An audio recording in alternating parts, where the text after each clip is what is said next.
Fala, jogadores! Como vocês estão? Tudo certo? Bem-vindos a mais um vídeo do Poker com Performance. Hoje eu vou falar sobre como eu entrei na maior downswing da minha carreira, perdendo mais de 60 mil dólares, e como eu reverti essa situação. Mas antes de chegar no conteúdo, meu querido, se inscreve nesse canal. Você pode, por favor, parar um tempinho aí agora? 2, 3 e se inscrever? Eu tenho certeza que você não está inscrito, porque meu último vídeo está quase batendo aí 1000 views, o segundo vídeo do canal, e tem menos de 100 inscritos. Então a chance de você estar inscrito é muito pequena. Para aí e se inscreve. Além disso, divulga o vídeo para a galera, ativa a notificação, que eu tenho certeza que não vai só te ajudar, não vai evitar com que você cometa os mesmos erros que eu cometi, mas também vai ajudar a galera que você curte jogar poker a não passar pelo mesmo, beleza? Sem mais delongas e bora pro conteúdo. Vamos lá. Primeiro, antes de falar sobre como eu saí, vamos falar como eu cheguei nessa situação. São 3 pontos principais. O primeiro deles é a falta de humildade. Eu já dou um disclaimer aqui, tá, pessoal? Eu não vou ficar falando muito sobre obviedades, do tipo, poxa, diminui ali o valor dos torneios que você joga, busque fields mais curtos, busque horários alternativos. Isso é meio óbvio, né, pessoal? Eu quero tratar aqui com vocês de comportamentos não óbvios, mas que têm um impacto tão grande quanto esses que são mais comuns, tá? Então, senta aí que eu tenho certeza que você vai curtir. Então vamos lá, recapitulando. O primeiro, falta de humildade. Mas por que, Cas? Falta de humildade te levou, foi um dos motivos que te levou a essa grande downswing? Porque, meus queridos, eu fiquei mais de 6 meses afastado do poker nessa época. Eu tô falando do final de 2019. Eu tinha tido um ano muito bom, com mais de 80 mil dólares de lucro, e decidi tirar alguns meses fora do poker para me aprimorar mais na parte pessoal. Fiz formação ali na época como Mind Coach, tirei algumas certificações internacionais na época e me afastei dos MTTs.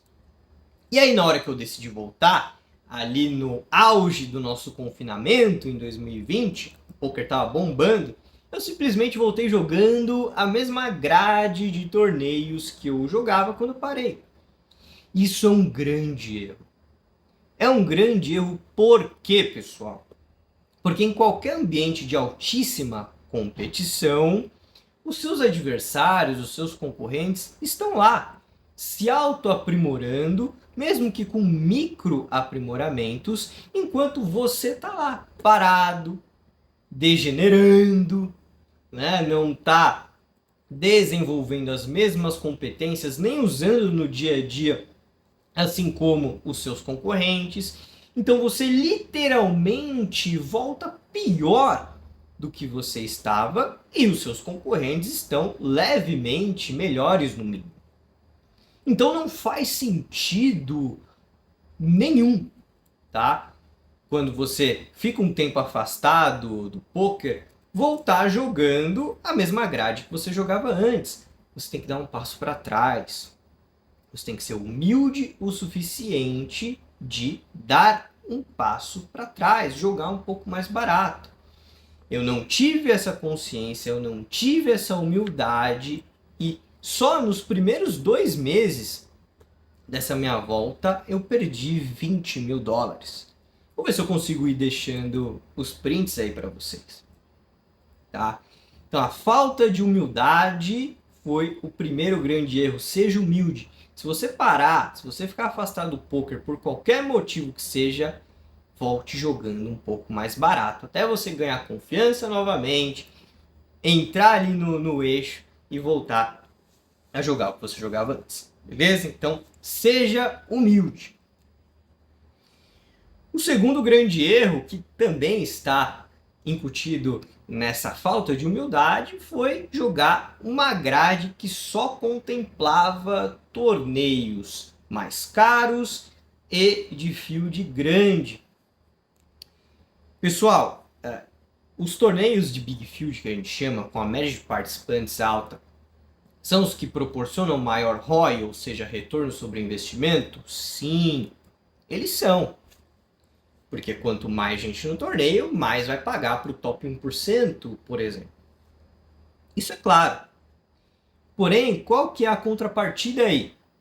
É que a volatilidade, ou seja, a variância também vai ser muito maior. E qual que é o porém disso? Qual que é o porém disso? Que a perda sempre impacta mais que o ganho equivalente. O que eu quero dizer com isso? Vou deixar uma outra imagem aí no livro que se chama Dinheiro, do Tony Robbins. A energia que você tem que aplicar para reverter um cenário de perda de 10 mil dólares, por exemplo, estou chutando um valor aleatório, ela é muito maior do que a energia que você aplica para ganhar esses mesmos 10 mil dólares. Ou seja, isso num cenário de downswing faz total diferença. Total diferença. Você vai colocar um esforço gigantesco para ter que reverter aquele cenário. E isso muitos não levam em conta quando vão se aventurar nos fields grandes. Por isso que o ideal é você fazer uma grade mais equilibrada, que tenham sim torneios que pagam bastante, com fields maiores, mais equilibrada com torneios também de field curto. Porque senão, se você passar por qualquer oscilação negativa, lembre-se, você vai ter que colocar uma energia muito maior para reverter aquele cenário. Não é a mesma coisa ganhar 10 mil dólares e reverter um cenário de perda desses mesmos 10 mil dólares, tá? Tô colocando o print aí. Então, para você não chegar nesse ponto, equilibre a sua grade desde já. Não seja ganancioso. Não foque só ali nos grandes prêmios, que foi o que eu fiz à época, tá? O segredo do poker está no dia a dia, nos torneios menores. E aí quando você estourar no norte de encontrar um grande ganho, aí sim você pode se arriscar um pouquinho mais, mas sem perder a noção de que o ganho diário, para você pagar as suas contas ali com consistência, estão nos torneios menores do dia a dia. Tá? Então, esse foi meu segundo, grande erro. E o terceiro, e talvez mais profundo aqui, seja a falta de propósito. Pessoal, naquela época, nós estamos falando de 6 anos atrás, 5 anos atrás, a única coisa que eu queria no poker era um grande hit. Era um hit de 6 dígitos. Era um objetivo puro e simples material. E eu consegui esse hit. Ganhei mais de 100 mil dólares no Sunday Million. Vou colocar o print aí de novo.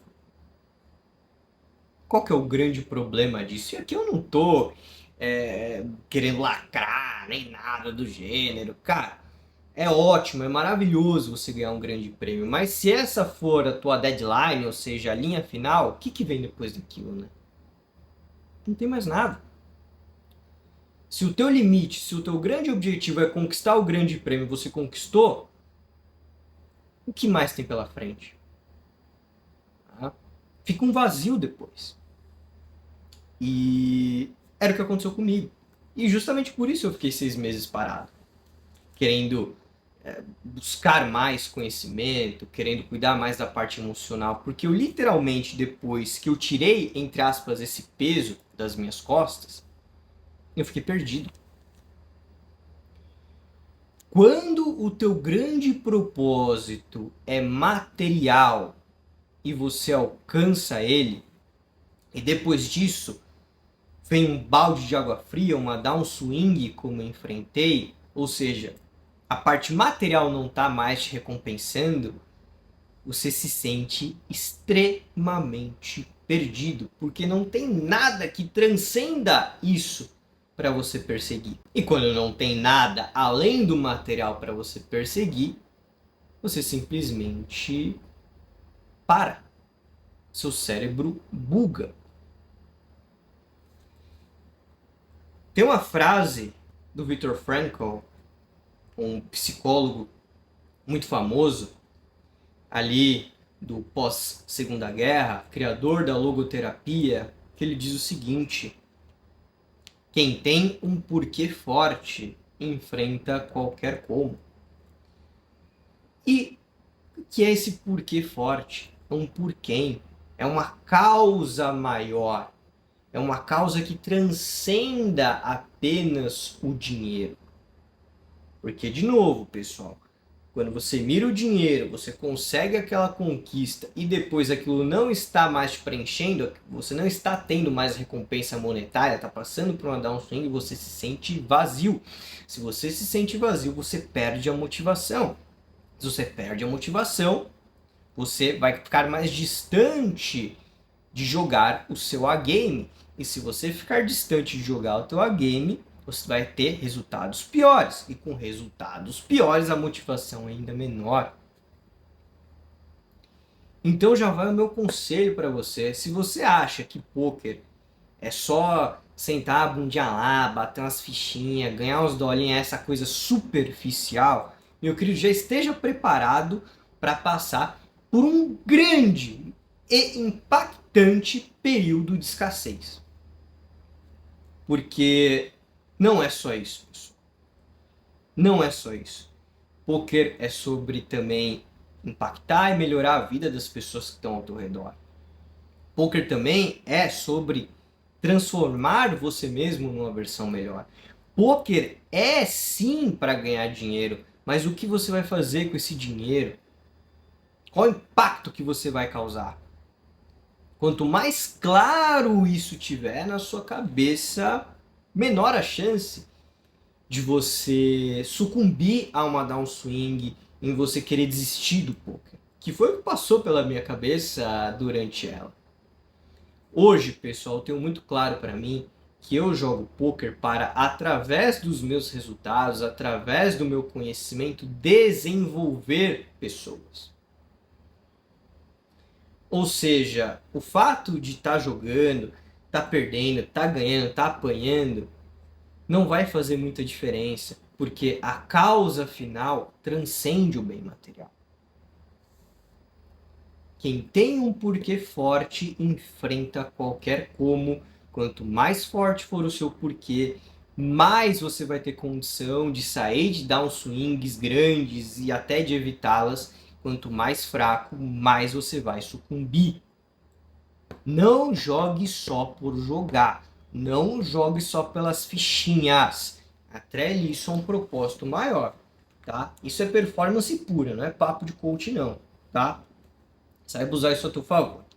Mas espera aí, jogador, antes de seguir em frente, se você se sente perdido, travado ou sem direcionamento na sua carreira, sem saber quais são seus próximos passos no poker, eu desenvolvi uma consultoria de carreira especial para você, de alguém que vive há 12 anos do jogo, com mais de 2 milhões em prêmios e outros projetos bem-sucedidos no meio do caminho. Tá aí na descrição, só clicar. Agora vamos para a segunda parte, entre aspas, desse vídeo, que é como eu saí dessa downswing. Então eu falei dos 3 principais pontos que me levaram a ela. E agora como eu saí? Vamos lá. Quais são os 2 maiores problemas resultantes de uma downswing? Primeiro, eu já até falei, né? Você perde a motivação. O que é a motivação? Vamos falar do sinal químico principal envolvido nela, da dopamina, que é o sinal químico da busca. Você perde a ânsia, você perde a vontade de buscar algo quando você vê que aquela recompensa está muito distante. Então, se você vê que tem que tirar uma downswing de 1.500 bens, cara, aquela recompensa está muito distante ao longo do tempo. Quanto mais distante a recompensa aparece, menos motivado você vai estar para buscá-la. Então, isso é muito comum numa down, tá? Você perder a motivação. E o segundo maior problema é a falta de confiança. Tá? Você tá lá só tomando na cabeça, é normal que a confiança diminua. A confiança, nós estamos falando principalmente do sinal químico da serotonina. Logo, para a gente resolver esses 2 problemas, o que a gente tem que fazer? buscar comportamentos que nos deixem mais motivados, e mais confiantes, 2. É aqui que a gente tem que atacar, beleza? E aí vamos lá, como eu falei, não vou ficar falando de obviedades tanto aqui, tá? O principal fator, por incrível que pareça, que me fez sair dessa downswing foi adquirir o hábito da leitura. Vocês estão vendo alguns dos livros que eu já li aqui nos últimos anos, mas eu não tinha esse hábito. As pessoas me conhecem como um leitor ávido. Muitas das aulas que eu faço, inclusive no meu time, tem como plano de fundo livros que eu leio do Off Poker, mas eu não tinha esse hábito antes da downswing. E onde que a leitura ajuda, Cass? Me faça essa conexão. Bom, se você tem mais conhecimento, você tem mais repertório. E se você tem mais repertório, você consegue encontrar mais soluções do Off Poker para aplicar no poker. Então a capacidade cognitiva expande. Isso te traz mais confiança. Pessoal, vou citar um livro que mudou completamente a minha forma de ver o poker nessa época, que foi o livro Antifrágil, do Nassim Taleb. Vou colocar aí o print dele também. Antifragilidade é um conceito de economia comportamental que basicamente diz o seguinte: quem que é o frágil? É aquele que apanha e se torna mais fraco. Quem é o resiliente? Aquele que apanha e fica igual. É o lutador de boxe que toma uns punch na cara lá e levanta, permanece igual. Quem que é o antifrágil? É aquele que apanha e melhora, fica mais forte. Eu tava apanhando tanto naquela época do baralho que eu tinha 2 caminhos, cara. Ou eu sucumbia, ou me tornava mais forte. E ler este livro, por exemplo, me fez ter esse comportamento muito cristalizado. Cara, eu preciso sair dessa melhor. E não tem jeito, se você tem essa mentalidade, você sai. Eu tô citando um livro só. Um livro só. De vários que eu li na época.